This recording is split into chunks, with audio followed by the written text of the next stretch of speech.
Tem filhos que salvam o casamento e pior, tem filhos que adoecem para salvar o casamento dos pais. Tem muita criança pequena que vive e revive problemas e ciclos de problemas para aproximar os pais. Todo mundo que tem uma dependência emocional com você. Nesse caso dessa família, o esposo, o marido, a esposa e o filho, os três estão conectados naquela casa. Um tem dependência emocional com o outro. Um depende de alguma forma do outro.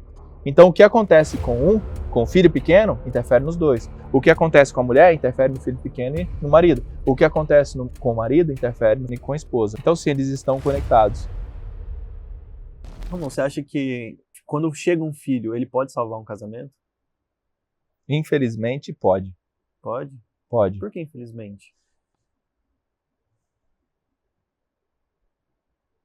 Quando o casamento está ruim, o casal não deveria ter filhos. Eles deveriam se resolver primeiro. Tem muita mulher que está na dúvida de sair ou não do casamento, engravida. E o cara que ia sair ou se divorciar, ela vira para ele e fala: agora eu tenho um filho, você precisa ficar. E aquele filho acaba sendo o elo de união dos dois pais. Agora você não pode ir embora, porque nós temos um filho pequeno, você tem responsabilidades. Se você for embora, você vai ter que pagar mais pensão. Se você for embora, você vai ter que fazer coisas que aqui dentro seriam mais fáceis. Então sim, tem filhos que salvam o casamento e pior, tem filhos que adoecem para salvar o casamento dos pais. É aquele momento em que o relacionamento estava todo bagunçado. Cara, isso aqui é pesado. O pai e a mãe estavam vivendo super conflito, tinha traição no meio, e o pai estava pensando em ir embora, a mãe pensando no pai ir embora, e o casamento estava quase acabando. A filha adoeceu e foi parar numa UTI da vida. E o pai só tinha um carro. Teve que vender o carro, porque o custo de salvar a filha foi o preço do carro. Fica mais fácil ou mais difícil aquele homem ir embora? Mais difícil. Muito mais difícil. E aí aquele problema aproxima o casal. O problema do filho pequeno, problema de filho pequeno é utilidade para os pais. Tem muito filho que tem crises de ansiedade, crises de alergia. Tudo isso não aparece em qualquer momento. Por exemplo, tem filhos que têm autismo. Só que as crises de autismo que ele tem são quando os pais estão vivendo conflitos maiores. E aquela crise de autismo aproxima os pais. Então tem muita criança pequena que vive e revive problemas e ciclos de problemas para aproximar os pais. Até porque o filho não quer que os pais, filho pequeno, isso é inconsciente, tá? Ele não fala: eu vou adoecer, um filho de 5 anos, e vou parar no hospital para os meus pais se unirem. Não, não é isso. Inconscientemente, o corpo dele já tem esse registro. O pai e a mãe preferem, ou pelo menos um dos dois, que aquele filho adoeça ou passe por algum problema para aquele casamento não acabar. Então, nesse exemplo, parece que está todo mundo conectado, onde o problema de um afeta outra pessoa que também precisaria desse problema por algum motivo, e outra. Você acredita que está todo mundo conectado? Está todo mundo conectado, essa é a realidade. Todo mundo que tem uma dependência emocional com você. Nesse caso dessa família, o esposo, o marido, a esposa e o filho, os três estão conectados naquela casa. Um tem dependência emocional com o outro. Um depende de alguma forma do outro. Então o que acontece com o filho pequeno, interfere nos dois. O que acontece com a mulher, interfere no filho pequeno e no marido. O que acontece com o marido, interfere com a esposa. Então sim, eles estão conectados. E dependendo da decisão, da dúvida ou da desistência de cada um, aqui no caso dos dois adultos, vai interferir diretamente nos dois. É por isso que tem homem que recebe uma promoção e a esposa adoece. Por ter essa conexão. Por ter essa conexão. O homem recebeu uma promoção e ele vai ganhar mais dinheiro. Eles vão mudar de patamar. Agora eles viram classe média alta. É muito dinheiro que entrou. E a mulher adoece. Você fala: não faz sentido? A vida ficou boa? Faz todo sentido. Você não sabe o que tem na cabeça daquela mulher. Aquela mulher sem dinheiro se relaciona de um jeito com o pai, com a mãe e com os irmãos. Aquela mulher rica, morando numa casa boa, se sente culpada por estar crescendo e o pai, a mãe e os irmãos estarem ficando para trás. Ela acha injusto. Ela está bem enquanto eles estão mal. Quando o marido é promovido, inconscientemente ela sente culpa. E essa culpa leva ela para uma doença, para uma depressão. E a mulher que, enquanto o marido começa a ganhar bem, entra em depressão. O que acontece? O casamento começa a ter atrito, piorar. E às vezes até termina, se ela não corrige essa relação. E quando um casamento termina e o cara está ganhando bem e ela está depressiva e não segue, às vezes um dos dois não sai da relação justamente por sentir dó do outro. Mas o fato é que aquela doença também tem uma utilidade. E quando esse relacionamento termina, ela fica mais perto do marido ou da família de origem? Da família. Da família. Então, aquele problema que ela estava vivendo tinha uma utilidade. Me deixar mais conectado com as pessoas do meu passado, que eu ainda não aprendi a colocar limites. Lembra que eu falei que uma relação saudável ela tem que ter vínculos fortes e limites definidos. Os vínculos estão aqui, mas se os limites se perderem, vai vir doença, divórcio, traição, todo tipo de problema que essa pessoa pode imaginar. Bom, mulher que não se arruma, que não se cuida, é mais fácil ela levar um pé na bunda? Homem que não ganha dinheiro, é mais fácil levar um pé na bunda? Tem um ponto, pode ser que sim. Vamos olhar a equivalência das coisas? Por que uma mulher está com um homem? Não, mas se ele não tem dinheiro, eu fico com ele. Tudo bem. Mas você não gostaria que ele tivesse dinheiro? Você não gostaria que ele fosse provedor? Tem coisas que são importantes para a mulher.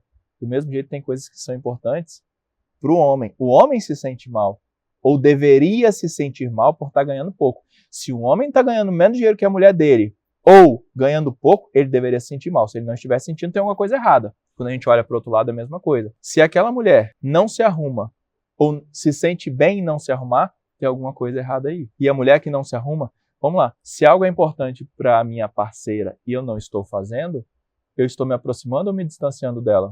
Distanciando? Se aquela mulher ficar bonita é importante para aquele homem naquela relação, se ela não se arruma, ela está se aproximando ou se afastando dele? Se afastando. Se afastando dele.